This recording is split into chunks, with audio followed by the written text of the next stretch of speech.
Hello, good evening and welcome for the very last time to the Invictus Racing League. This is the last race we have streamed live on YouTube until 2021. Thank you so much for joining us. We are having a rerun of round 8 Belgium in Spa. Sadly, a good few weeks ago now, this is due to be our round 8 just after Canada, not long after the mid-season break, due to PSN issues on that Wednesday night where he was not able to run this race. So this is effectively taking part as an extension to the season for these guys. Of course, they wanted to run Spa, so we are doing it now. So the season is still ongoing for these guys. Everyone else has finished, and these guys are just readying up, ready to go for one last time. As you say, it could well be a long start, a long delay until the next season here at Invictus. We are hoping to get a new season back underway live on the YouTube, hopefully soon in January after the new year, certainly. But these guys got 15 guys all ready to go racing for one last time here in F4 this season. And the good news is we have a championship up for grabs. We've got title permutations between Maggot in the McLaren and the Red Bull of Melk, also otherwise known as F1 WWFC 07. So those two are going to be in the spotlight for this evening. We have got, it's very looking quite cushy at the moment for Maggot, the McLaren driver. He won last time out in Vietnam. Malk was speaking to him after the race in the Realistic Performance League just over a week ago now, and he was gutted that he just missed out. Sadly, that race wasn't streamed due to a commentator walking away from the league midway through a season, which were very sad. But he's just missed out on the win to Maggot, and the gap has increased to 13 points between the pair. So it is very much in the favour of Maggot, but of course Malk's just going to have to go out and do his best, and it's very easy for Malk. He's got to win the race to really have any sort of chance, and if he wins the race with fastest lap, then he needs Maggot 9th or lower. If he wins the race, Maggot needs to finish 10th or higher. That will be good enough for the McLaren driver. And as for Maggot, finish 8th or better, regardless of whether Malk wins the race or not, will do him enough to win the championship. And of course, scoring 3 points, or of course just beating Malk outright, will be enough. And these guys, well, at first sight, you might well be a little bit worried, because it does look very grey out of the cockpit of these garages. We've got a few cars making their way out onto track right about now, but it looks like it is all dry for these guys this evening, which I'm sure will be a relief to a lot of them. And just try and get the lap data there, see who's out on a flying lap first of all. I could well be having my normal co-commentator Scott Bugner joining myself in the commentary box, hopefully. Sadly, some PlayStation 4 issues, which I've always been sort of cursing him just before live streaming. He's done very well to fix them before the stream starts, but an old PlayStation 4, PlayStation 5 coming out around the corner, he's sadly not been able to fix it in time for this stream. So it might well just be myself this evening, but I'm sure he'll be working furiously to make sure he doesn't miss this action. And of course, he knows Malk very well. He's raced in Realistic Performance for about 3 seasons now, and always on the podium, and gets on very well with Malk, so I'm sure he would very much be in Malk's corner. But Maggot, and we've got his teammate here in the McLaren of Milham, who's first out on track. So both championship contenders sitting in the pit lane for now, maybe just biding their time. It is quite a long lap around this circuit. So it is quite a push to get all your qualifying runs in. We've got a few cars out there on the medium tyres. We've got Cryptox in the Alfa Romeo. We've got Brennons in the Mercedes. Milham, as we see now, also starting his first flying run on the medium tyres. We've got O'Stephen and Partitrev in the Ferrari, both out on a set of medium tyres. And into the famous bus stop then for the McLaren driver. You're going to want to take quite a tight line through the first apex to open up the second apex, get on the power nice and early, flick open this DRS zone, which is one of 2 DRS zones on this circuit. You won't get too many overtakes into La Source other than lap 1, which can usually be quite hectic, maybe the most hectic turn 1 on the calendar. We'll certainly have to see if it lives up to expectations. And then, of course, Arouge and Radion has got a little bit wide at the top of the hill and he's invalidated. So he's done exactly what he did on his outlap there. Not quite getting those medium tyres perhaps up to the temperature he would have liked it. The Tinman in the Racing Point seems to have taken a little bit nicer on those softer tyres, and he's going to come down the Camel Straight, looking into Le Combe, picking his braking point, goes down into third gear, flicking up to fourth. Is a left right, and then the right again. He's left a little bit of a squirm on the exit, and then down the hill into Rivage. Got to try and keep it nice and tight on the exit to open up your exit for No Name. This really great 90-degree left, a little work in the steering wheel, just a little bit on entry, but looks like he's taking it pretty smoothly. And then it looks like he's got onto the outside curbing. He's wrestling the car around Pouron, but he's got it to the bottom of the hill pretty nicely.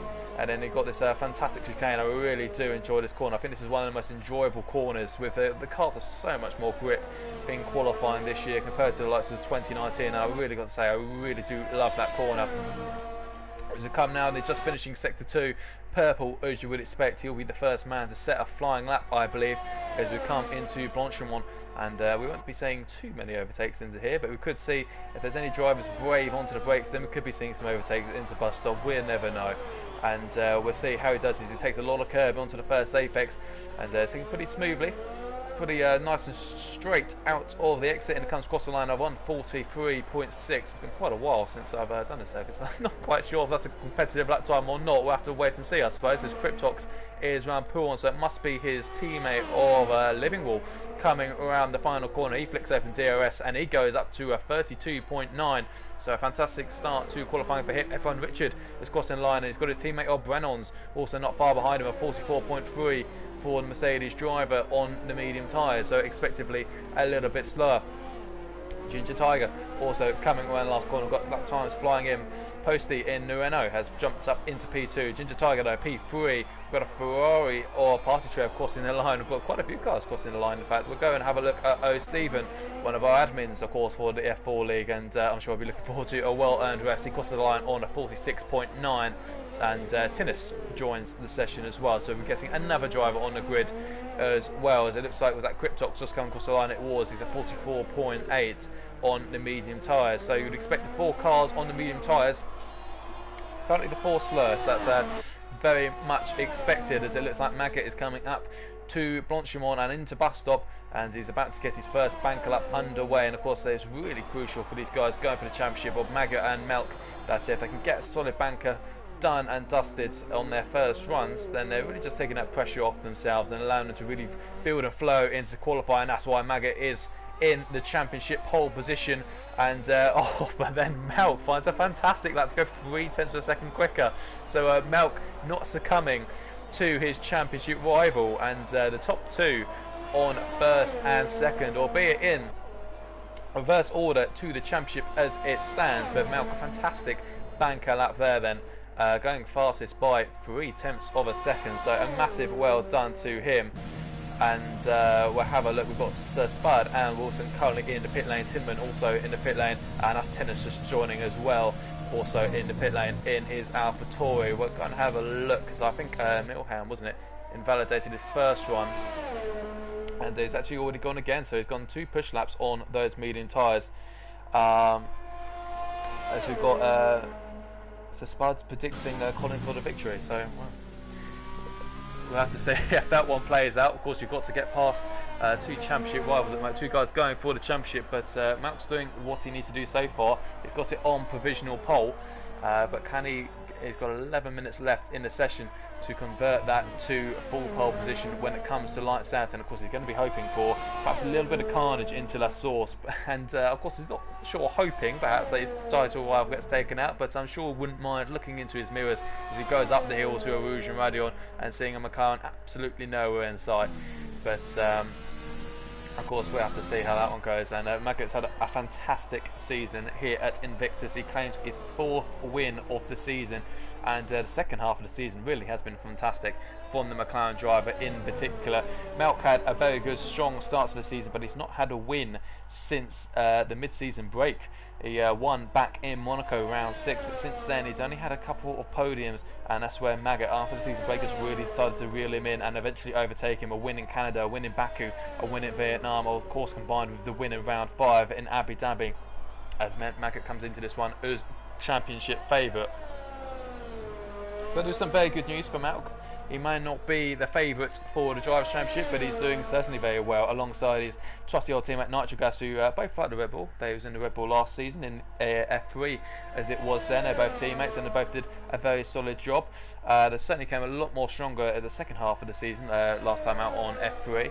And they're doing very well on their first season on F1 2020 together, as they are 20 points clear of the Alfa Romeo crew of Cryptox and Livingwall, 166 points for the Red Bull pair, 146 clear of Alfa Romeo, and or should I say 20 points clear with 146 points for Alfa Romeo, and McLaren not too far away either on 144. So it would be a little bit, does need a bit of a collapse from the Red Bull team to really enable Alfa Romeo or McLaren to steal the Constructors' crown from underneath their noses. So Mal's got a good chance of walking away with some silverware after tonight's race, even if he doesn't get the Drivers' Championship that he feels he deserves. As we're going behind the board with the Spud, who's gone purple in this first sector, taking a lot of curb at the top of the Kemmel Straight. As we now go into Rivage, and we see from an on-board perspective, flicking down the gears into third, going to try and flick it down to second, a little bit engine braking to help him get the car rotated. Got a yellow flag. I'm seeing on the minimum, got a lot of cars, and maybe that's perhaps just catching an eye on the yellow flags. Marshall's now waving the green. I think we've got just a few cars on an outlap, all sort of squabbling together. There is Party Trev. Does he see the Williams coming? He does. He points to the right-hand side and allows the Williams through. And what can Spud do? He's looking like it's just a little bit of a wide line, a little downshift to try and squeeze the car a little bit closer towards the left-hand side of the track, and then the double right. And well, it's getting purple in all sectors as it stands, but we'll have to see what the lap time can do. And only one of 3 drivers not to set a lap time currently. Got another yellow flag. I think got their Racing Point just backing off into a Renault as well in the middle sector. Tennis should be on a flying lap as well somewhere, it's showing me, and Wilson's still in the pit lane, so he could well be the only man not to set a lap time with 8 minutes to go in the session. So Spud jumps up into P6. So despite showing purple, he's gone up into P6, and he's going to have to find about 9 tenths of a second to go on to pole position. But a solid banker there for the Williams drivers. He lets through the Ferrari driver, I think a Party Trev, who's just starting a flying lap. We're going to have a look aboard. Is Tennis on a flying lap somewhere? He's only just started one. Has the AlphaTauri driver, and it's almost like got a race going on here. We've got a Mercedes not far up down the road, down the Kemmel Straight, and a fantastic tow. Is this Cryptox? No, it's not. It must be Livingwall in third place. He's getting a lovely tow off the AlphaTauri driver. Oh no. Who is it? Is this Party Trev behind? We've got, must be, I'm not sure who's that. I'm not sure who's behind Tennis, to be honest. It's showing Alfa Romeo. It's now gone past him anyway, but we'll gloss over that, forget about that. The 2 championship rivals on and out lap. We've got Livingwall in third position, the only third man into the 1:42s, and he's going half a second quicker in this middle sector, which would put him around about bang's eye on for Malk's provisional pole position lap time. So he's got to get this final sector right as it comes through Blanchimont and hurling that Alfa Romeo car around the very fast couple of left-handers, but it's going to slow it all down. A little bit of a lock-up, maybe just missing the apex just a tad, as it then switches the steering wheel to the left-hand side, flicks up in DRS, and it comes across the line of 32.4. So a fantastic lap time to get himself up into P2, and the top 3 positions really making real headway to the rest of the field. But Brennan gets up into P4, and only the 4th man into the 42s. I think we've got Tennis should be coming around this line. No, he's backed off, so we'll have to see someone else. Oh, Stephen is just starting a lap time. Party Trev has invalidated. We've got a Red Bull of Nitro coming around the bus stop chicane. We've got Melk just starting a lap. Maggot just starting a lap somewhere as well. I think he might well be in the middle sector, as Nitrogas doing his teammate a massive favour and bumping Maggot down. I think we've got Ginger Tiger improving up to P6 as well. So a few more cars now getting into the 1:42s. But we'll have a look at the McLaren. I think Milham is going to be crossing the line first before his teammate, so we'll see what he can do. Can he do what Nitrogas has just done and gets himself really in the mix to really help his teammate out in his championship bid. Of course, like we said, Maga only needs 8th place or better. That would be more than enough for the McLaren driver to win the Drivers' Championship this evening, regardless of whatever Melk does. Milhau can only improves by 1.2 seconds, so can't be disappointed with that, but it's still only P11 for the McLaren driver. But of course, that is probably a better position to start P11 than say P10 or maybe even P9, because that does give you free choice of strategy and it does give you a free brand new set of tyres to start the race on. As the glowing white helmet on the McLaren drive comes round the bus stop, looks pretty tidy, and he goes pole position, improves by just under 0.4 of a second. So the pressure is now turned back on Malk, who's invalidated his second run.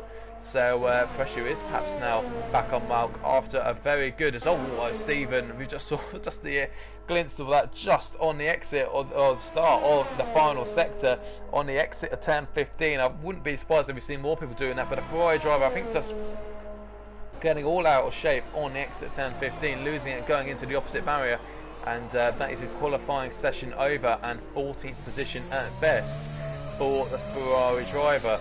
And I think we've got a lot of guys now coming into the pit lane. 4 minutes left of the session, and this really will be final runs for a lot of these guys as we go and have a look on board with Tinnis, who's just starting a lap time as well. I've also got Wilson in the Renault, who's finally at the pit stop, and looking like he's going to be a man to set a flying lap. Of course, he's P16 yet to start a lap, and Tinnis has no hands, amazingly, so this is going to be a rather complicated lap for the AlphaTauri driver, but we'll see how he can do as he comes down the hill into reverse. So easy to lock a front right hand tyre, as it looks like he's keeping it pretty tidy. He's saying 1 minute 50 here, so this might not actually, is invalidated anyway, so this might not actually be his best flying lap time. I think this might be just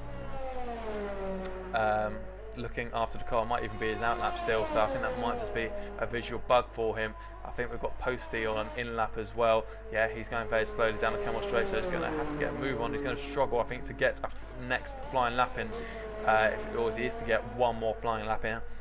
What can Wilson do, his teammate, as he's coming around to finish the second sector? He's on an out lap, and it's really to get himself anywhere near the fight, he's going to have to get into the 1 minute 42. He's got quite a big gap there between the top 7.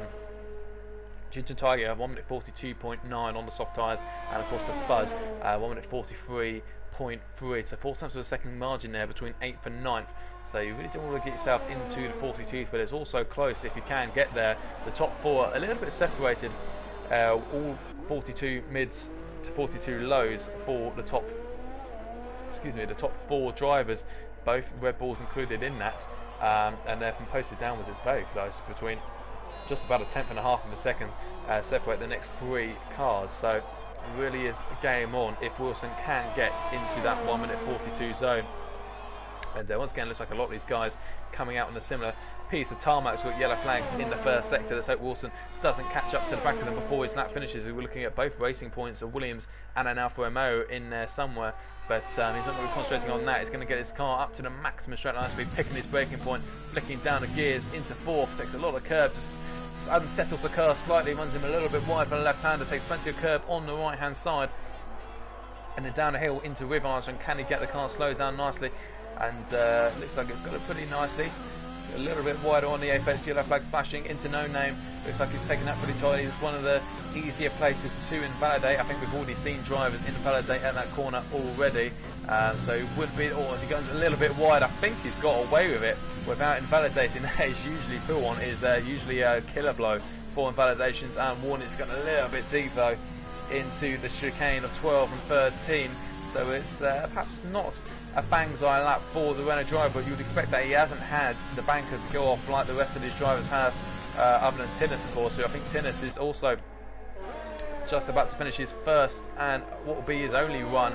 The Racing Point getting out the way. He's got another couple of cars ahead of him. He should just about get away from them, or finish his lap before he heads into them as he heads around the final bus stop. Well, it's just getting only 1 lap on the board at 44.5, so it's not improved his position at all, as Wilson's got all out of shape on the exit. He's come across the line into P14, does the Renault driver go. And well, a little bit of scruffy laps there for Tinnis and Wilson, but of course when you only get 1 flying lap at it, it's very hard to really try and nail it.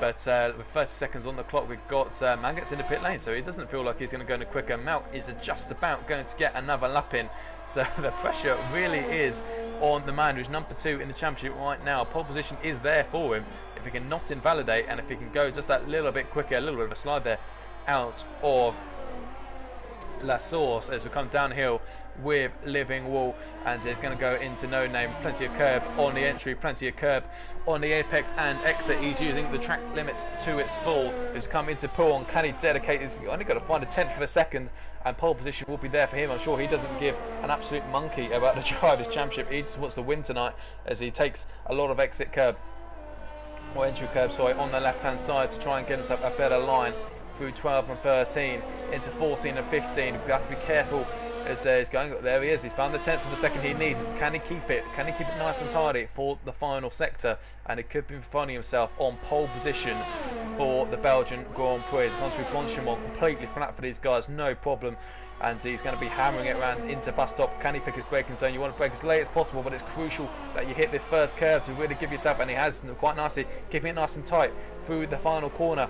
Looks pretty well behaved on the exit. Has he found the time he needs? He goes at 42.0, so he's found another 3 attempts in there somewhere. So Malk is going to have to find some more time. He's gone a 10th of a second down. So right now he is not improving. He's got his teammate just behind him as well. Got other cars crossing the line. I'll try and see where they go up. We've got Spud going up into P4, so a fantastic lap from him. He's got himself into the 42s by some margin. I think he's improved by about 8 tenths of a second there. We've got a Ferrari crossing the line, or an Alfa Romeo, Cryptox I think crossing the line. We've got a McLaren of Milham going at 43.1 into P11. Now crosses the line, does not improve, so he's going to be starting behind his championship rival. Nitro Gas has improved, but invalidated his run, so he'll be starting from P5, and we have got Tennis in the pit lane, so he will be starting and rounding off the grid for this evening's final round here at Invictus F4. And wow, right from under the noses of the 2 championship hopefuls, Living Wall in the Alfa Romeo has set a fantastic lap time, very close, and getting into the 41s in fact. And then the Alfa Romeo driver has got himself a 42.0.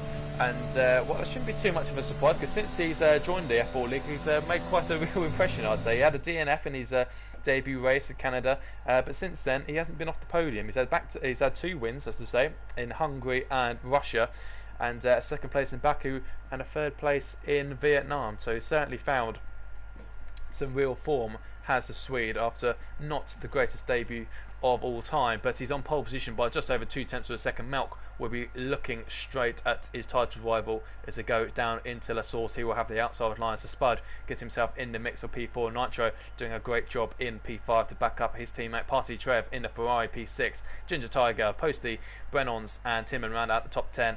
Milham, Cryptox, F1 Richard, Wilson, O'Steven and Tinnis will round out the rest of the field. O'Steven in fact setting his time, or his fastest time I should say, on the medium tyres. Of course he ended his qualifying session just that little bit early after getting on the power, or at least it looked like running a little bit wide on turn 15, maybe getting on the power just that little bit too soon, and it sent his Ferrari with a bang's eye collision with the opposite barrier. But a nice sunny day then for the race for these guys, so it's going to be usually a pretty much a little bit of a bottleneck into La Source. If you can get a good start and send it down the inside, as the position's there for you, on the hope that the cars on the left hand side of you do not turn in on you.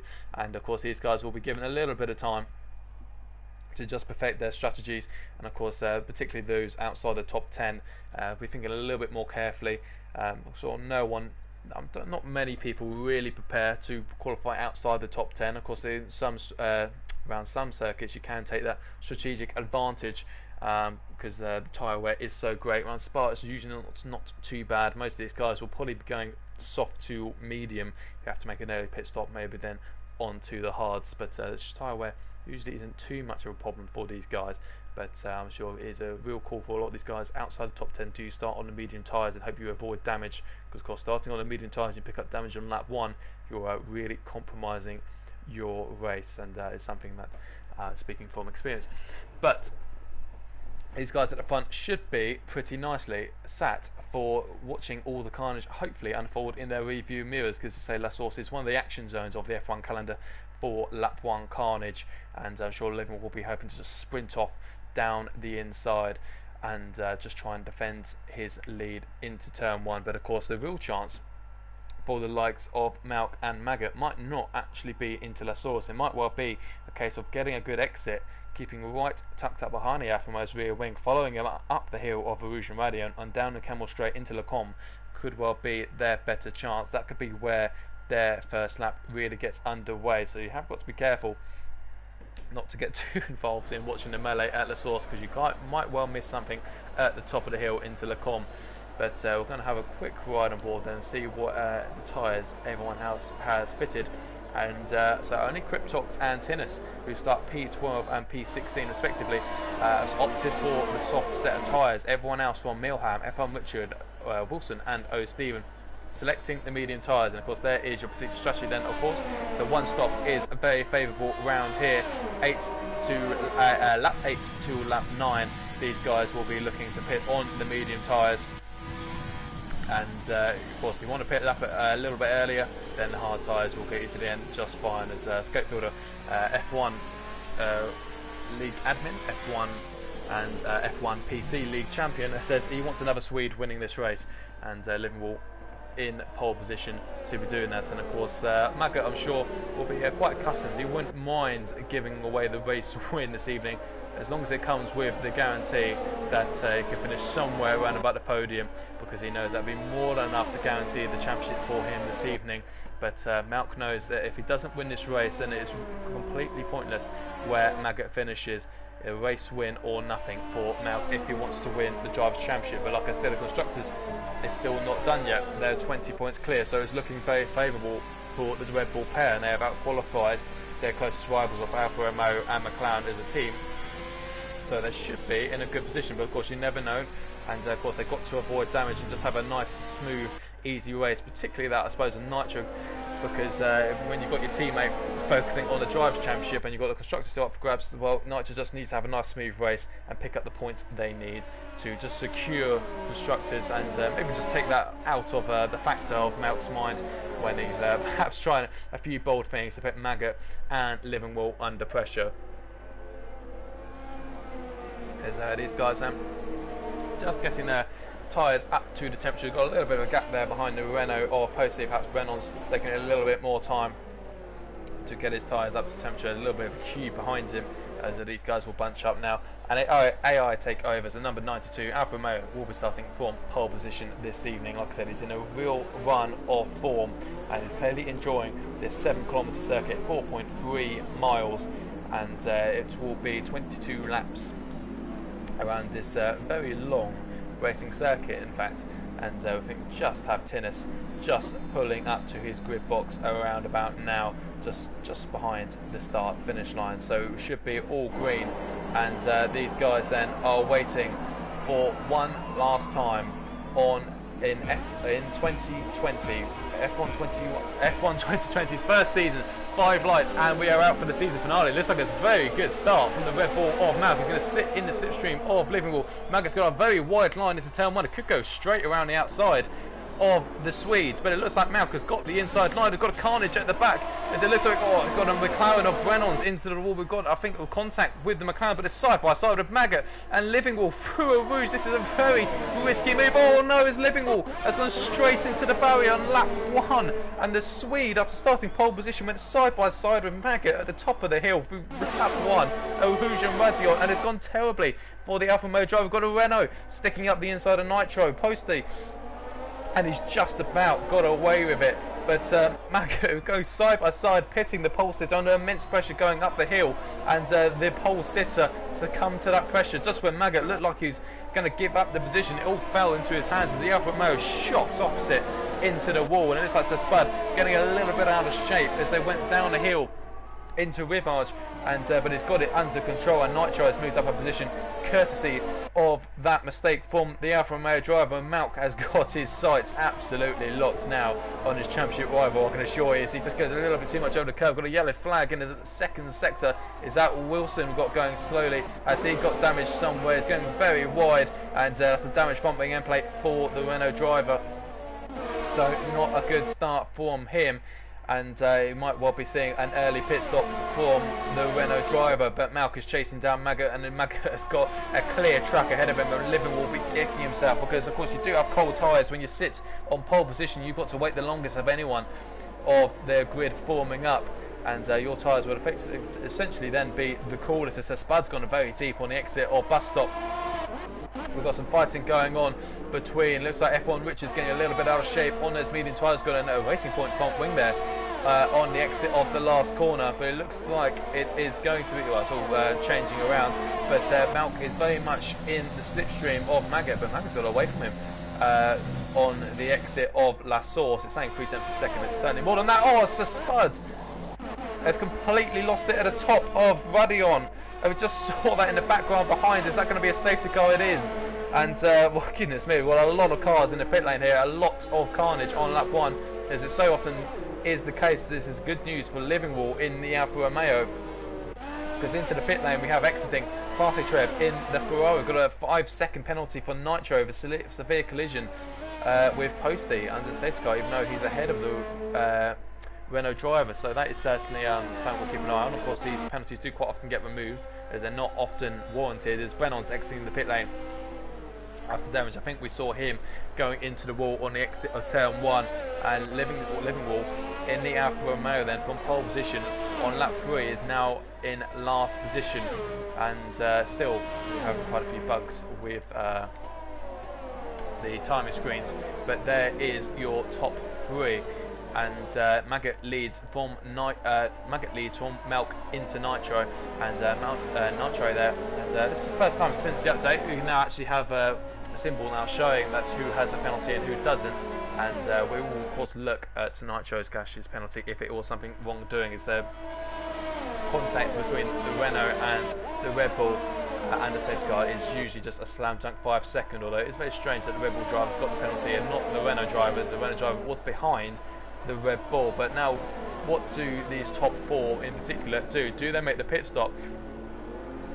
None of them seemingly. No, Posty is the only one of the top 4 to come into the pit lane. So the top 3 keeping it as it is. As I say, tyre wear isn't too much of a problem around here. So Spud leaves the session. Of course, this race is very short-lived, and we don't have any drivers following the Red Bull, the Renault in, as that's why he's got to change your front wing. So that's an understandable situation there for the Renault to perhaps lose a few positions, but we've got a brand new set of soft tyres to allow him to effectively carry on what should be effectively the same strategy, although he'll be coming out on newer tyres with a new front wing, and he'll be looking to go a little bit later on in the race and have a little bit fresher mediums to finish up on. And these guys who have already pitted then, so we have, after the lap 1 carnage of Posty, we just saw coming out of the pits in P10, Trev on a set of mediums in P11, Cryptox on hards in P12, Wilson in P13 on a new set of softs, and Brennan's on a set of hards as well. And Livingwall, our pole sitter, will be starting from 15th on the safety car restart on a brand new set of softs. So a lot of work to do then for the Alfa Romeo driver, and someone who's really going to get in the mix of the 2 championship hopefuls is sadly looking like he's forfeited that opportunity after just 1 lap, or well, really just a couple of turns. But of course he's certainly got the pace around this circuit in Belgian, and I'm sure we'll see him go very much through the fields. But it's going to be a real mix of strategy between between both Alfa Romeos in particular, because you've got the 4 cars at the back of Cryptox on hards and Brennan's on hards. These guys are probably going to be aiming to go to the end unless there's another safety car when they might try and get a cheap stop onto a set of soft perhaps. But the 2 of Wilson living wall on a new brand new set of soft tyres. Going to have to get past these guys and really try and make the most of it. Of course, the likes of F1 Richard on the medium tyres, sitting in a really nice position here of P6, and only soft runners ahead of him. So if he can just try and maintain the gap to the top 5, not lose too many positions, then he could be in a very good place to have a very solid result come the end of the 22 laps. And behind him is Tinnis, who started, I think, about P15. So he certainly made up a lot from the melee. Stephen, likewise, I think after qualifying down in 13th, has made himself up a few positions. If I go to the details, they're 5 seconds for Nitro. No one else has picked up a time penalty thus far, and a position changes there. So up 9 positions for Tinnis in the AlphaTauri, and F1 Richard up 7, as we're just waiting for the little top four cars of Wilson, Reynolds and Liverpool to catch up to this safety car train. Hopefully we'll have safety car in at the end of this lap.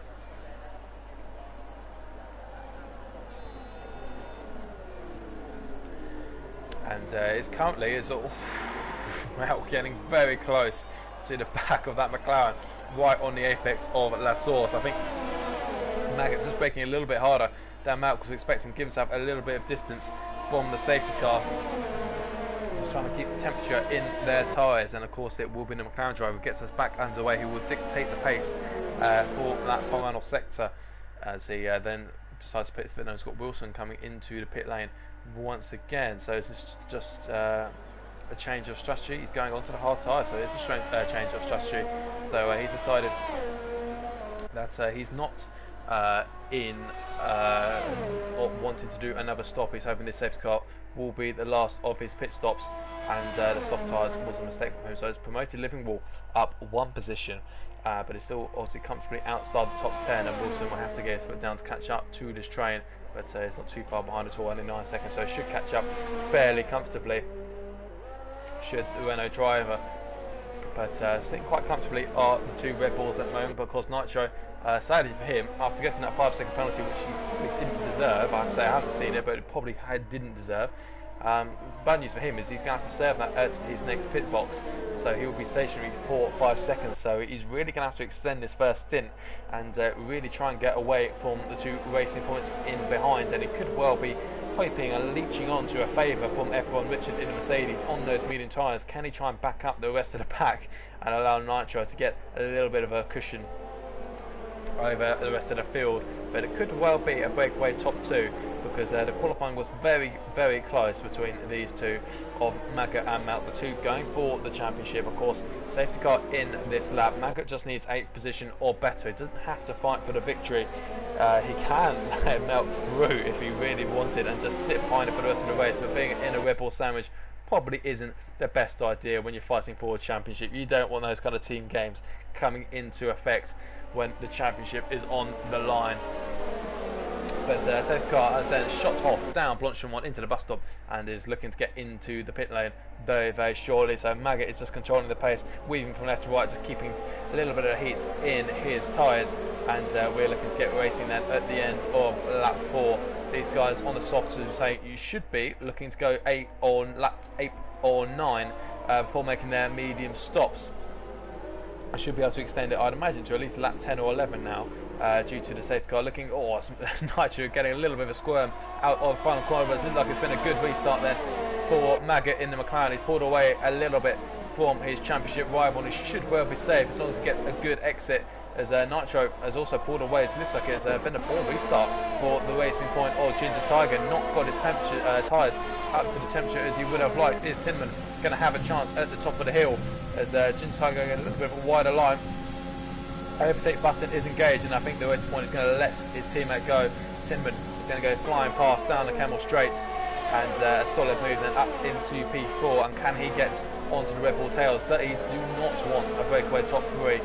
Do the Racing Point drivers? I'm sure they'd all love to finish on the podium for the final race of the season. We've got a little bit of action. Looks like Tennis is hunting all over the back of F1 Richard in the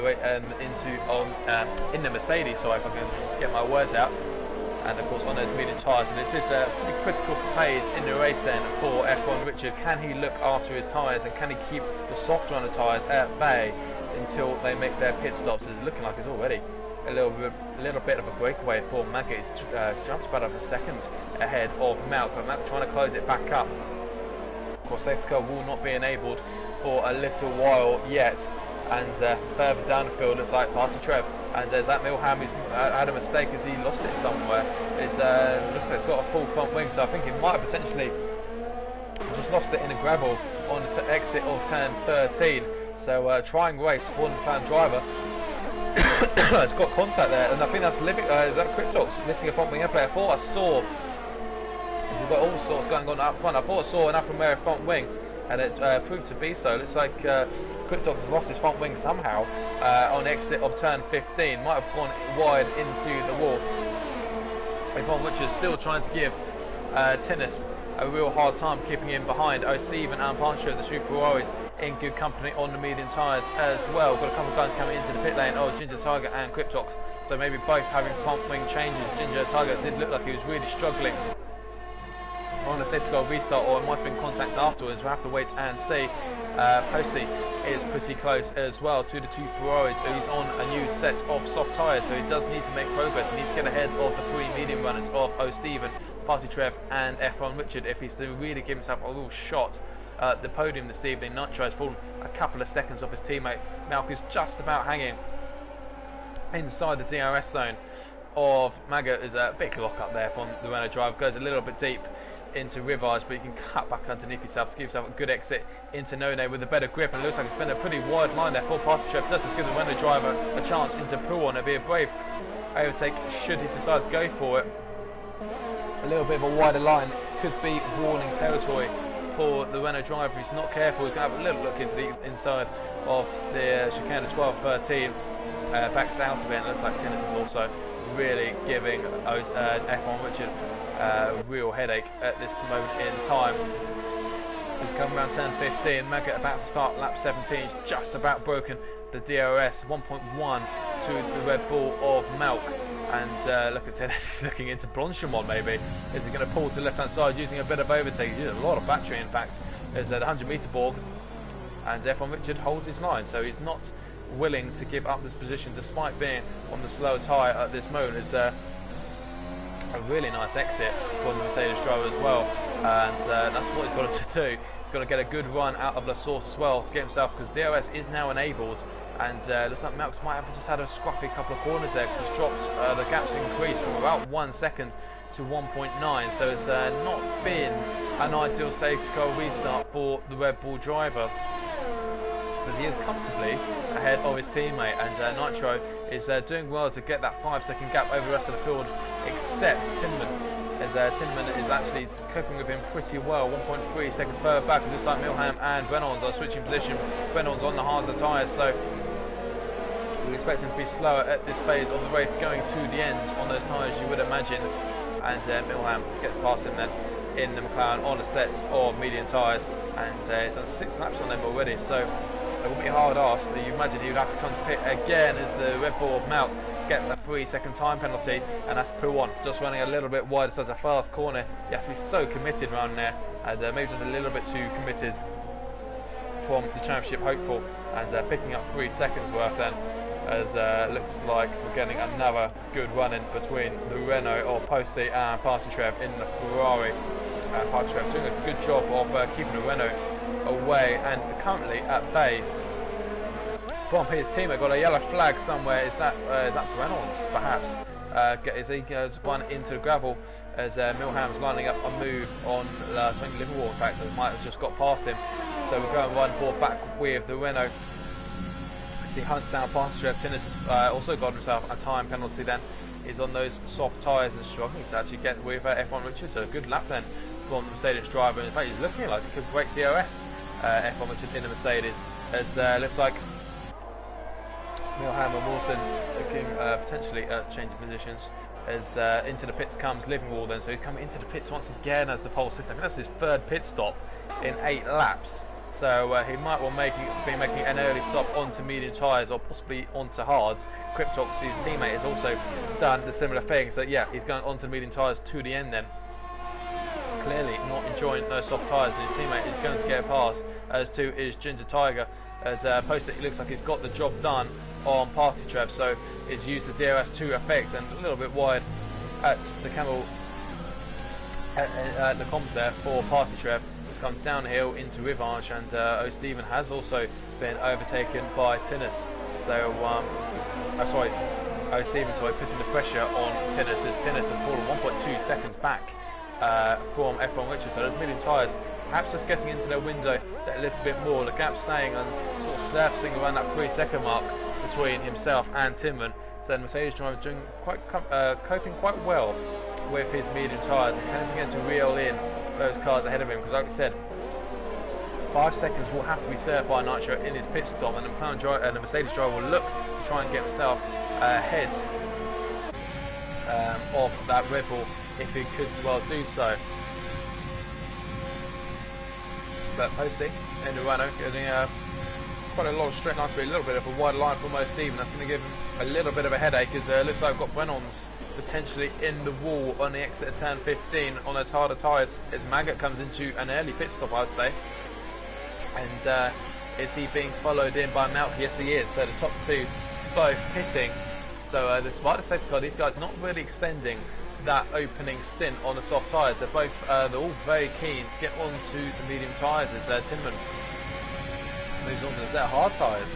So that's certainly an interesting call, as Posty picks up a 3-second time penalty at Eau Rouge, but is at least going to get a good run up the hill for his troubles, as DRS now wide open, and it should be a good move for the Renault, as O'Stephen reports the left hand side, giving up the position. And despite those tyres being a little bit worn now, you'd imagine, from the Renault driver, and but he's moved himself up into third position, and he'll be looking to try and hunt down the Mercedes of F1 Richard, and Nitro has got a 5-second gap to what is currently second place.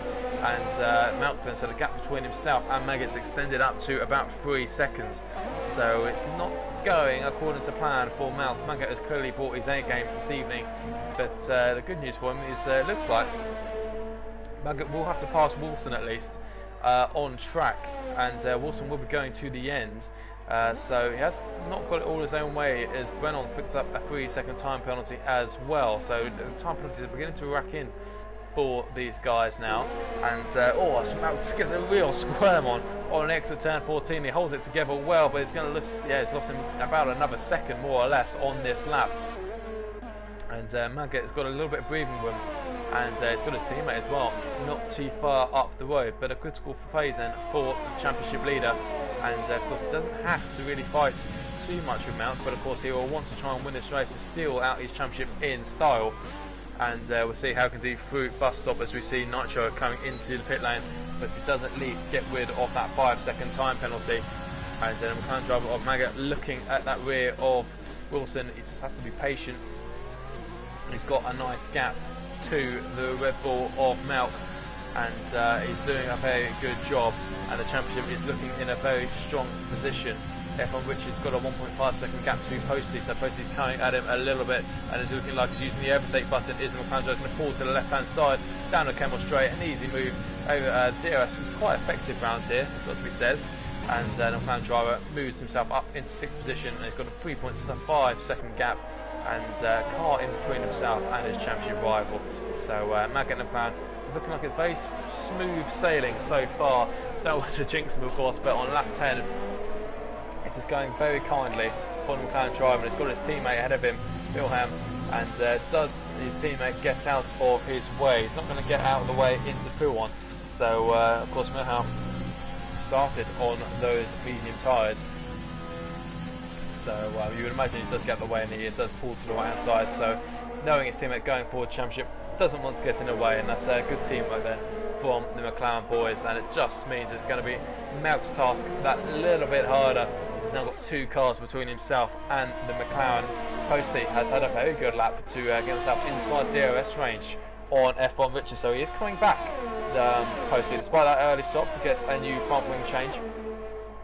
the decision to put on a brand new set of soft tyres is clearly working for him. He's clearly got a lot of speed in the car, and of course when he's extending this stint, as long as he is, in fact comes into pit lane right now, he will at least have a little bit newer medium tyres than the rest of the guys he's racing. It'll be interesting to see whereabouts he comes out as Maggots is fast enough off the race, and that's really, really good news for him. He's really just extending that gap as Posty. It looks like he's going to come out behind at least Malk. Tin Man as well has jumped Nitro due to his 5-second time penalty. Posty should come out probably just behind Tinnis. Is looking like it's going to be very nip and tuck. He's got the jump or stays ahead of the AlphaTauri car, and 2.5 seconds behind Nitro, so not too bad for him at all.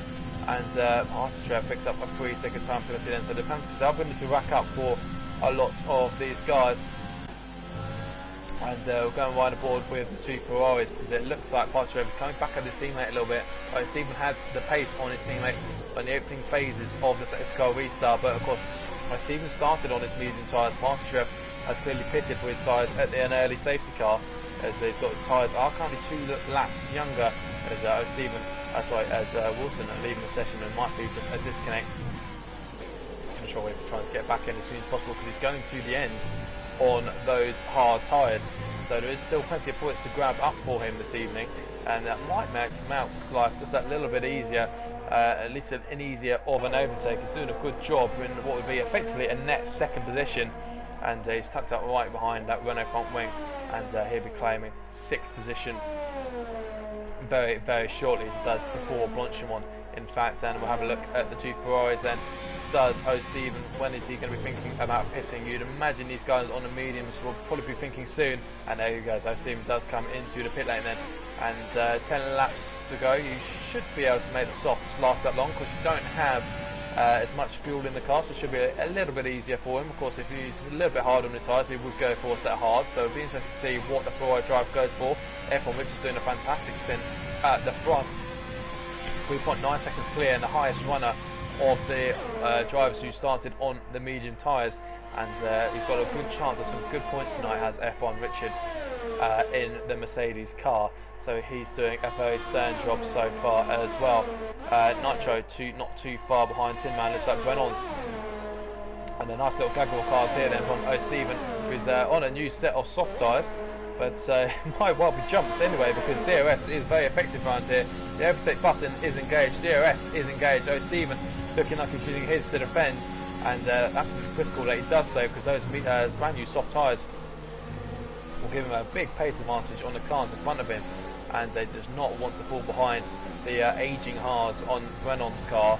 So in fact Reynolds is going to have to be a little bit careful, because it looks like Cryptox is trying to reel him in somewhat. Livermore as well, about 4 seconds down the road, but on a newer set of medium tyres, so it could be a little bit of a painful race for Reynolds, and sure be looking to gain a few more positions when people pit, the likes of F1 Richards, Artatrev, Milham as well, and if Wilson can go to the end as well, I'm sure he'll certainly be aiming to, as it looks like Artatrev has been overtaken by Maggot, as Reynolds picks up a 3-second time penalty as they come through Blanchimont, and Maggot just calmly and decisively picking his way through the field. He doesn't have to really do too much in terms of risk. He's got a nice cushion to what is effectively a net second place from Malk in Red Bull, and he's just trying to control this race now. Of course, it's a little bit harder for him to control the race when you've got mixed strategies going on, but he's in a very calm position, and Malk also doing a very good job as Posty. That's the new fastest lap of the race at 46.1.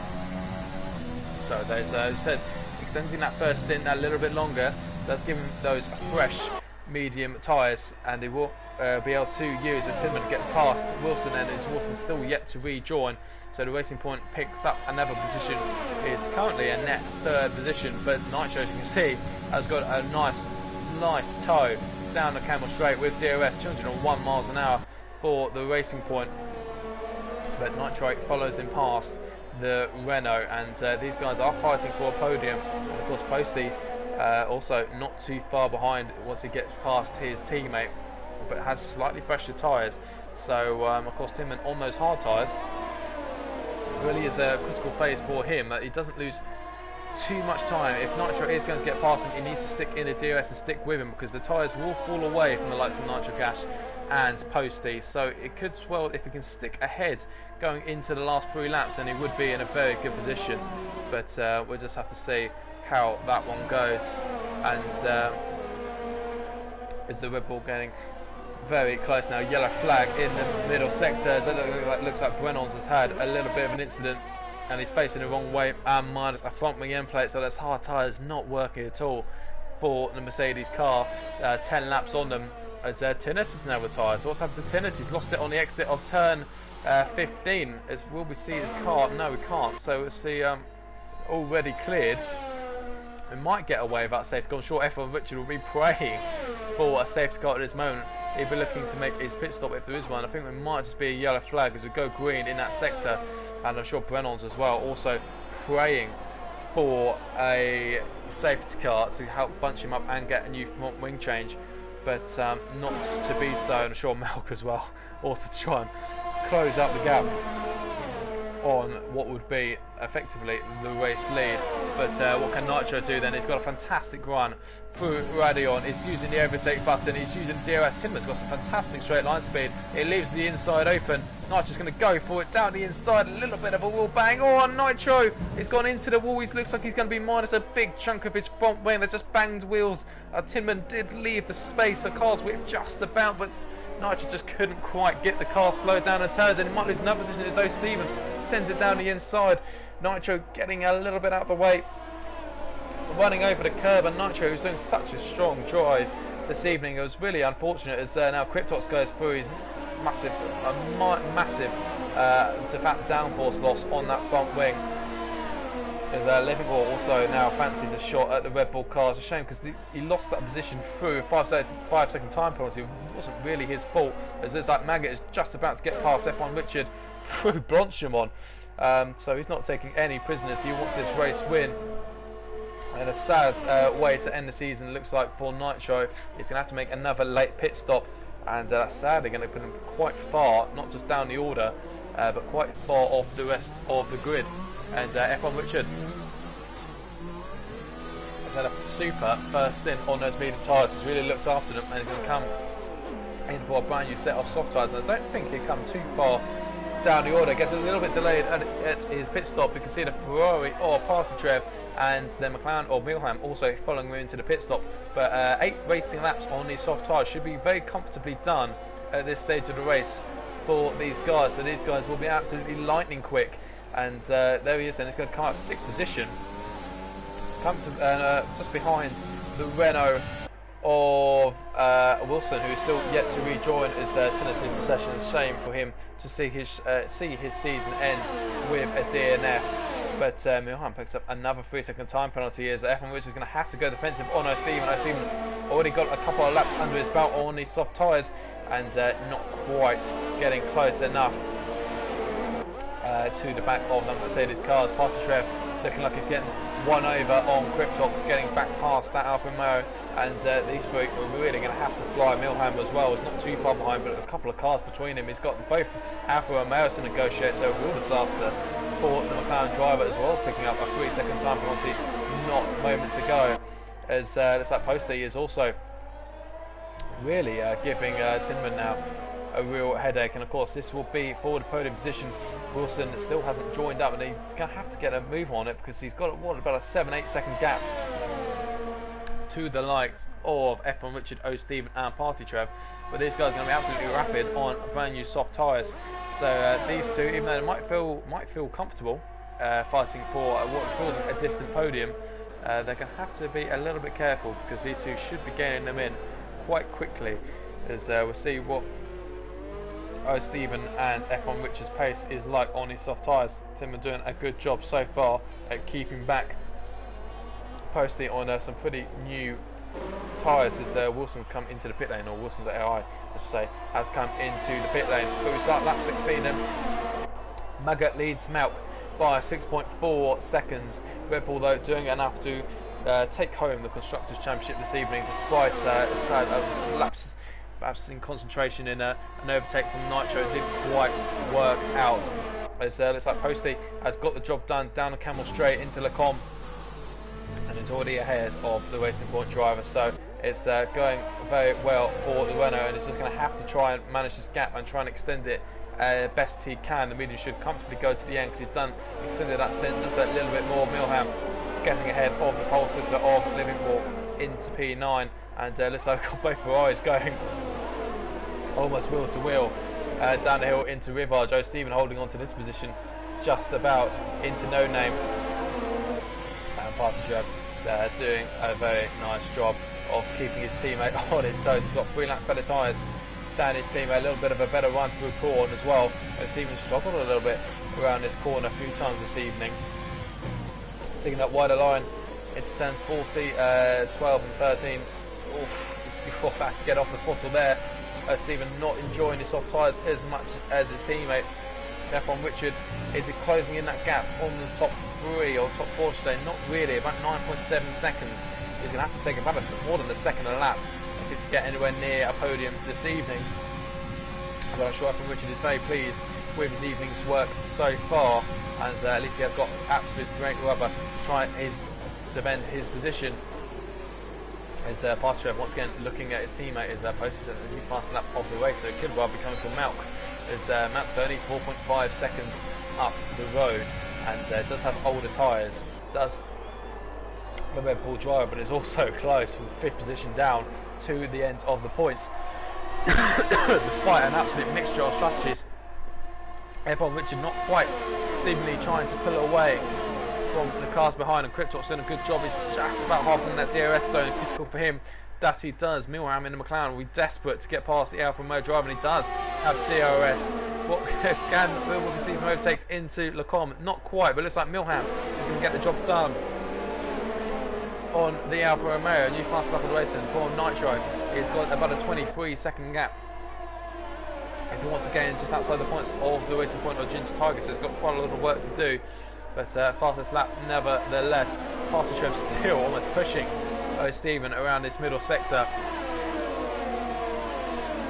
There are positions to be gained. Tinderman has dropped 2.1 seconds on Posey. So Posey showing some real strong pace on these medium tyres. The gap's staying about the same between himself. But also Stephen has gone a little bit deep into the chicane once again. He's really struggled for turns 13 and 14 in consecutive laps. And Partridge just shadowing his teammate's rear wing. Of course, you have to be a little bit more careful when you go for an overtake on your teammates using the overtake button out turn 15. I was going to say that was brave. Oh, and he's lost it on the exit turn 15. So he lost another car, and that's Milham in the McLaren taking evasive action straight into the wall. And I think he might have actually come into contact with Livingham. I think he might have gone into the brakes, and Living Wall, sorry. And might have just absolutely smacked into the back of the McLaren driver, who's going to be minus an entire front wing. Only a virtual safety car for the wreckage of Partridge, who's all over the back of Stephen. And Stephen just really struggling through P1 and through the chicane of turns 12 and 13. We saw in consecutive laps, just taking that wider line, of course, getting out the throttle, and who's really catching his teammate Partridge out a couple of times, and just getting a little bit eager on the overtake button through turn 14 on the exit, and then round 15, which is an easily flat corner, but when you're on the overtake on in the dirty air, slightly slippery, then it's always a little bit harder. But as Stephen been caught napping then on the safety car, on the virtual safety car restart, because look at that, Cryptox has gone sailing through despite being on the medium tyres. Cryptox was switched on, but Stephen has got DRS, and it might just save him as they go into Lecom. And Stephen just about holds on to his 6th position despite his teammate now being out of the running, as he now sadly leaves the session. Reynolds as well in P13. It's not been a lucky night for him. He's currently somewhat 50 seconds away from the rest of the field after making another pit stop, this time for medium tyres. So he's not enjoyed the Spa-Francorchamps circuit, as we are just 4 laps away from crowning a new champion. Look at this, Stephen once again really struggling for a pull on, and despite the older tyres for Cryptox, he's really putting the Ferrari driver under a lot of pressure. F1 Richard can't seem to make an indent in the leads that Tinman has over him. He's fallen 3.4 seconds further back from Posty, so the top 3 quite far ahead of the rest in terms of pace. Tinman's done a good job, but those hard tyres haven't really worked for him. Stephen just about through a couple matter of inches, keeping ahead of the Alfa Romeo. Cryptox, and you see Livingwall as well, not too far behind. And Cryptox really shouldn't be having too much of a chance with the Ferrari driver because of his old medium tyres. But if he's looked after them well enough, then the softs of O'Stephen could go off in the final couple of laps. So if he's quicker than him now, he could still have a chance come the end. He's goes very late on the brakes into La Source, hooks the apex up nicely. A squirm from the Ferrari and a squirm from Cryptox in symmetry. As we've got then Livingwall also just 4 tenths a second behind his teammate, got plenty of penalties as well for Reynolds, Milham, Nitro, Livingwall, and of course Malk and Posty. So we'll see how they split 2-2. Livingwall's got a fantastic toe on his teammate, moves to the right hand side. I'm going to see the Alfa Romeo switch position, and then Livingwall almost sends it on the Ferrari at Le Com as well. Cryptox has to get out of the throttle, and Livingwall seems in absolutely no mood to sit behind that rear wing of that Ferrari, and he's gone a little bit deep, O'Stephen, and Livingwall almost pushing O'Stephen around this middle sector. He's really not enjoyed this middle part of the circuit, and he has got a time penalty as Livingwall, so he has to have to get this move done and gain however many seconds he has. But this complex of 12 and 13 has been O'Stephen's Achilles heel of the more recent laps. He's got 12 pretty hooked up, but a little bit too deep into 13. Of course 14 now, and Livingwall a little burst of overtake. Oh, that's just cost him a little bit wide. This is going to allow Cryptox, his teammate, to go back through. Yes it is. So the Alfa Romeo's switched position once again as Maggot starts lap 20 of 22, just 3 laps to go, and he is sailing to a Drivers' Championship here at Invictus in F4. Malk has given him a good fun for his money all season long, and despite driving a fantastic race, the top two have been the 2 fastest cars of the session. I think there's no doubt about that. I think Livingwall had a fantastic qualifying session, but his race has been compromised ever since spinning it at the top of Radeon, and the top 2 have really controlled the race, but Magnus just had that 10.42 over Malk, and despite getting close, of course, to his early safety car, Malk hasn't just been able to put the pressure on the McLaren driver as he would have liked. But Livingwall has got some actually great straight line speed using that overtake button. You see, he's got quite a bit of battery. He's got about 30% still left, and he moves back ahead of his teammates. So we're seeing the Alfa Romeos switching position, but they're not switching position ahead of the Ferrari. Excuse me, as O'Stephen, despite clearly not enjoying those soft tyres, is still holding on to his ground. And we'll go and have a look at the delta then. So 8 seconds of time penalties for Livingwall, both 3 seconds for Malk and Postley, which will be enough to keep him on the podium as it stands. So Livingwall, despite if he can get the position done on the Ferrari, it'd be very unlikely that he will stay ahead of the Ferrari due to penalties. So he really is looking for a mistake from O'Stephen, and of course Cryptox letting his teammate go on the Camel Straight. As into 10, 14 and 15, is he going to make the same mistake again? This has gone a little bit deep once again. He's put down another 3 second time penalty using the overtake button. He wants to get this Ferrari out of his sight, using the overtake into Bonchimon. Is still side by side. Does O'Stephen back out? No, he's going to try and hang him on the outside. No, he just thinks better of it, and Livingwall moves up into P6. So he's looked after those medium tyres well, and with just 2 laps to go, he moves himself up into the top 6 and recovered on track at least pretty well to after finding the wall on lap 1 due to penalties. I think we could see him drop potentially all the way down to 9th place, so it will be still a frustrating result for the Swede. But we'll see, can O'Stephen fend off the challenge of Cryptox now? He should have DRS to help him out a little bit of a tighter line there through Radeon for the Ferrari driver, but he looks like he's had some pretty good straight line speed in this Ferrari this evening, certainly at least in comparison to Cryptox. As it looks like Nitro moves himself up into P10, and of course he does currently have fastest lap, I believe, so that would be still 2 points for the Red Bull driver if he can hold on to fastest lap. I know it's pretty close. I think Postle's had a couple of fast laps as well, but we will just go and have a little look.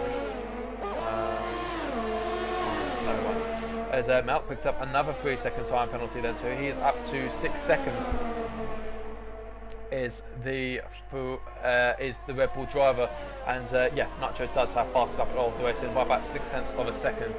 Finally remembered how to do it. But Malk should well be clear, should still come home P2 despite 6 seconds worth of time penalties. He is 5.5 clear of the Renault, and it needs to be 3 clear. So Cryptox getting very close then to the back of O'Stephen.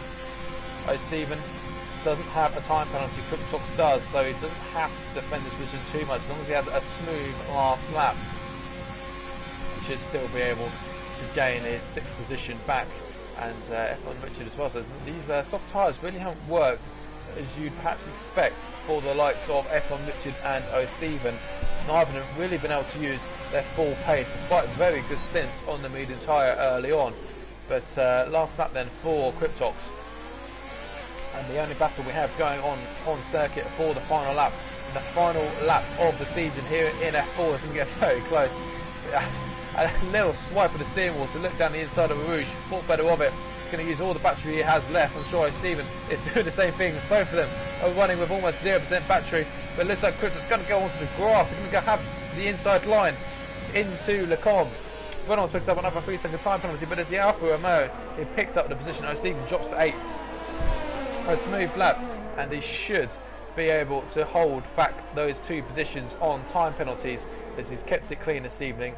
Neither Alfa Romeo has managed to do that as yet, but you are watching your race leader and soon to be crowned champion of F4, and it has been a fantastic drive from the McLaren driver.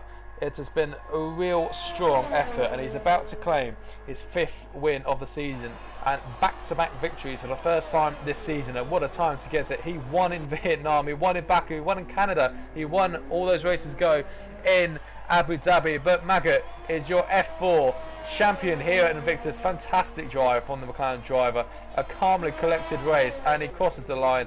Malk 11 seconds further back after penalties. It's been a fantastic effort from the Red Bull driver to take this championship to the last race, and a very strong finish to the season for Malk. And I'm sure he'll be very happy with his season's work. 2 race wins for Malk, and plenty of podiums to go with it as well. His 3rd second place of the season. Posty only 8/10 off 2nd place then, so that the last second to last lap penalty for Malk nearly costing him dear, as we see a top 3 of Maggot, Malk and Posty for the final race here at Invictus in F4 this season. Tin Man does a fantastic job to come home P4. F1 Richard did a incredible first stint, and despite not getting those soft tyres working as well as he would have liked, comes home a fantastic P5. O'Stephen likewise not getting the soft tyres to work as he would have wanted, but P6. Cryptox does well to recover to P7. Ginger Tiger nabs P8 off. Living Wall would be disappointed that he couldn't convert the pole position to something more than 9th place. Plenty of penalties dropped him from what would have been 6th position. Nitro Gash comes across the line, P10, and a real disappointing race for him. He's looking like he would have had a real chance to be fighting Posting and his teammate for the podium spots. But just that error when overtaking Tinman. Tinman just left him a car and an inch width on the inside line, but Nitro just couldn't get the car rotated enough into the barrier, had to pit for a new front wing, but at least got fastest lap of the race, so he'll be getting himself another couple of points. And of course, I'm sure the disappointment of Spa will be quickly forgotten for Nitro. He will be, alongside Malk, the Constructors' Champions here in F4 this season. So a massive well done to the pair of them. They've had a fantastic season. And Nitro, I think, will just lose out on...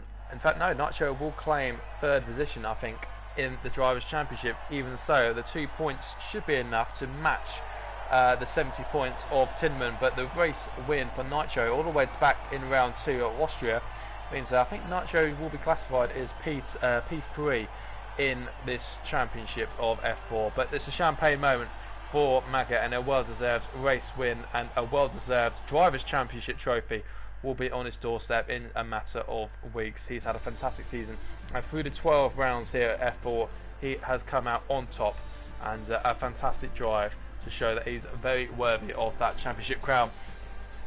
Malk did a very calm and probably very lonely race in P2, but I'm sure he'll be happy with the progress that he's done from this season. Posty finishes with a fantastic podium in the last race of the season. Timon, well done. F1 Richard O'Steven, similar strategies and did a good job from 13th from 15th on the grid to P5 and 6. Cryptox 7th, Ginger Tiger 8th, Living Wall 9th, Nitro in P10, Wilson AI comes across the line P11 who won't be classified, Milham and Brennon's, and got a feel for both of them. Both had plenty of incidents, a lot of them weren't their fault. Brennon's couldn't get the hard tyres working, it looked like, so a frustrating night for the Mercedes driver, and we lost. So Spuds on the opening lap, Tinnis early on, and Party Trev, all DNF then are 14th, 15th and 16th. And that is all we have for Invictus here this season. That is the last round. We're just waiting for our top 3 to get hopefully an insight in our champions race, and of course our runners up as well. And well, of course the constructors champion was the Red Bull team, so I'm sure we'll hopefully try and get their thoughts very soon. But if you because it might well be a long wait until we're back racing again here at Invictus, potentially not until the new year. And of course the best way to keep in touch of when we go back racing is through our social media channels. Instagram at Invictus Racing League, Twitter at Invictus RL. You can find us on Facebook as well, but of course the best way on YouTube is to subscribe and hit that little bell notification. That will send you a notification through on your phone or your iPad or whatever for when we go next live, next racing, potentially in early January or maybe very early February if it comes to that. Certainly in the new year we will be back here live at Invictus racing once again. And of course you can also find on our Twitch channel as well, twitch.tv/Invictus Racing League. And of course the Xbox League usually opens up first of the season. Those F1 guys on Xbox race on a Sunday night, so that will be probably the opening round of Invictus in the new year. And it's been a fantastic season. I want to thank all the drivers as well for making all tiers having such a fantastic season here of Invictus, and the first season here on F1 2020, so a massive well done to all of them. And we are waiting for our top 3 to get in. We'll ask the questions. I know Malk is here now. We'll see if we can get Maggot and potentially as well the Renault or Posty as well. But Malk, are you here? Can we ask you a few questions? Hello, mate. Well, I'll start with you since we're waiting on the other 2, if you don't mind. Yeah, no, carry on. You drove a fantastic race. You've driven a fantastic season, Malk. I watched you. I commentated on you last season at the end of 2019. It was a very up and down season. You really took you only did the last few rounds of last season to really get going. I'm sure you're disappointed that you couldn't get the Drivers' Championship tonight, but you must be very pleased with the progress you've had this year. Oh, absolutely. Can I, before I say anything, a massive congratulations to Maggot. He'd driven a magnificent season. He had been struggling to start off with in the first part of the season, but second half he just blitzed. He just like a different planet, and congratulations to him for winning the Drivers. He did a magnificent job, and I just couldn't capitalise on it. And overall, I think the first race of the season at France was probably a little bit of the catalyst to lose a little bit of the points, but overall Maggot just done a magnificent job of all season. And regarding your overall with the performance that I've had, I've had a magnificent season overall. I'm not disappointed in any way. Me and Nitro wanted to win the constructors, and we wanted it, and we've done it really well. And massive congratulations to Nitro for all his help as well, because the Red Bull team are flying high with those flying wings, shall we say. Yeah, and of course I feel a little bit sorry for your teammate, because Nitro had a fantastic race as well for a large part of it. Sadly came across the line, but I think even so it came across the line P10 with fastest lap. I think he holds on to third position in the championship, so you're quite right. As a team, you two have been fantastic to come across the line P2 and P3. And of course Nitro is also a driver I saw last season. It was a little bit hit and miss, so it's been a fantastic season from him as well. But you've rounded out the season, Malk, with a couple of victories in the Holland and of course Monaco, which I suppose is one of the big races that you really want to win. Where does this leave you for next season? Is this would you like to win the Constructors again, or do you perhaps think of it of a more selfish perspective now? You said you're focusing on the Constructors going into the season, you've got that, but now you know that you can fight for a championship over the course of a season. You've got the consistency and the pace to do it. When you come back in the new year here at Invictus, is that going to be your goal? Are you going to be thinking of the Drivers' Championship from round 1? Very good question actually. As I said, this season I did not expect my pace. I thought it was going to be the same pace as what I had last season, up and down. But this season I was just overestimate myself. And to be fair though, I think more easy enough to say the constructors, but I'll be very, very happy, be very shocked if I win the drivers. So I wouldn't be surprised if we see one eye on, well, both eyes on both titles in the titles to come. Yeah, absolutely, because you want to keep your options open, and I suppose it's easy to say one of your race wins. I suppose if I was to take the race wins of Zandvoort and Monaco out, is there any highlight of the season, even if it's not been a successful race? Has there been a race that you've really looked forward to or really enjoyed, or what's it been racing with these guys? Because it seems like a great group of guys who've had pretty high numbers throughout the season in this F4 League, and they all seem to turn up. There's been a very strong season from all these guys. Is there any moment that really stands out for you? Like I said, I've just capitalised on people's mistakes, and I think the one at I know you said to take off the win of the Zandvoort, but that was the most important one where on the last lap I overtook Magga. I know he didn't want me to say that, but that was my moment. There was no other race that I knew that I stood at, but there were some races where I had to pit early because of mistakes and then driven over the top. I nearly got Maggot at Vietnam last week, but with the tyre wear and stuff, it just wasn't meant to be. But at the end of the day, I'm absolutely delighted with myself, and I'm happy that I want to stay with Nitro if we're on in the same league next season as constructors again, whether it's a different team or the same, whatever happens. But we just worked out well, and I just hope to challenge a bit more on Maggot. And the pressure of Living Wall when he joined later on was just a different planet, shall we say. But overall, with all the drivers, they've been magnificent. We've had no qualms, no issues, from what I've seen anyway, but we've all stuck down, try and give some fair, respectful driving. And there was another one actually, Austria had a good battle with Sync for majority of the race, so that was a good battle overall. But overall, I did not expect to be in the top half, let alone second place, so I'm absolutely delighted, and I'm happy with Nitro as well, and congratulations to Maggot again.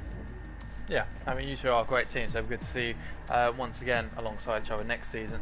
If I was to pick one last question, obviously you said you've improved a lot. You're really happy with your season. You didn't think you had it in you to come home second, and of course not even you can fought for the championship right to the final round. If you used to self-reflect, I'm sure you'd be very pleased. But is there an Achilles heel that you're going to perhaps try and soar over the break? I know, like from my perspective, I know I'm not very good in the rain, or not very good at race starts. Do you think there's somewhere in your racing that needs to perhaps take amends before you can fight for the championship next season? Just keep on practicing, and I always said I'm just taking one race at a time, and if it's good, fair play. If it's bad, just ignore it and keep going. But overall, I think I would like to try no assists slowly and try and get even quicker, but that's the only way to try and stop the ongoing of what's happening in Invictus. But yes, I'll just keep on going and just prove the doubters wrong, as always. But can I just say thank you to Stephen and Spud for their hard work as the admins, and everyone at Invictus as well for everything they've done this season as well. Yeah, absolutely. Yeah, kind words there. And a massive one. And thank you to, of course, all the admins throughout the leagues for making this season what it has been. And like I said, this is the last racing that we have here at Invictus until potentially to the new year. Stay subscribed, click that bell notification. That is your best way to get notified when we go racing live on YouTube once again. And of course, get involved with our social media channels of Instagram at Invictus Racing League, Twitter at Invictus IRL, Facebook, you can find us as well, and of course subscribe if you haven't already. We'll be racing very, very soon. If you want to get yourself onto the grid, our sign-up's open very, very soon. Go to our social media channels is where you want to be, or of course go onto our website. Of course, Xbox is usually starting first, which you can find and follow our Twitch channel at twitch.tv/Invictus Racing League. That is how you stay connected with Invictus through the winter months until we go back racing again. I'm sure it will fly by. I'm sure we're all very much hoping.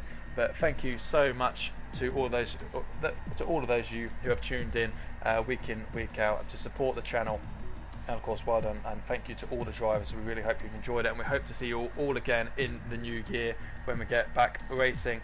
And of course, commiserations, Matt, but you're doing a fantastic season. I'm sure we'll see you back amongst the podium and back amongst the championships next season. But of course, you do have constructors on your way very soon. Thank you so much for those. Get in, you beauty Red Bulls! Get in! Oh, sorry. There we go. Get in! Oh, yes. Sorry. I'm sure Nitro's having exactly the same moment, I'm sure. But thank you so much for those tuning in. We hope to see you again very, very soon. And have a very good Christmas, I suppose. And have a very good night. Thank you. Thanks,